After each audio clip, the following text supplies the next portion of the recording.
Bonjour, troisième et dernière partie de ce livre passionnant qui montre quand même que l'histoire se répète et qu'on n'en tire jamais les règles. Le 21 avril, en l'an 248 après Jésus-Christ, la ville de Rome fêtait son 1000e anniversaire. Le meurtre de Philippe en 249 après Jésus-Christ a provoqué une spirale de déclin qui allait absorber la totalité de l'ordre impérial. Le mariage de Marc Aurèle avec Faustine fut, même en fonction des normes romaines, prolifique, mais de leurs 14 enfants, seul un descendant de sexe masculin Commode, placé sous la supervision de Galien, a survécu à ses parents. Et c'est là que les catastrophes commencent, puisque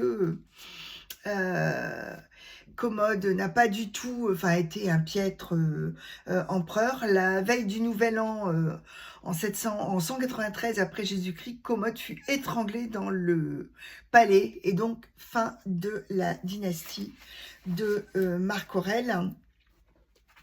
Voilà, ça a été vraiment...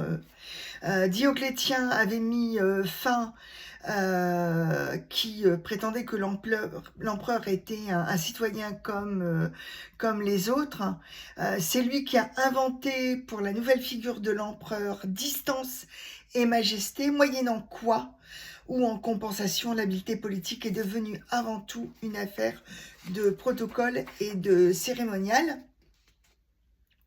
Mais bon, vous voyez quand même que le cumul de plusieurs choses, les frontières, un afflux de migrants important au niveau des frontières, une pression fiscale importante, une bureaucratie excessive, et puis le climat qui a changé, ont bousculé complètement le fonctionnement, ont perturbé le fonctionnement de l'Empire romain, et il s'est effondré face à cette conjonction de plusieurs choses.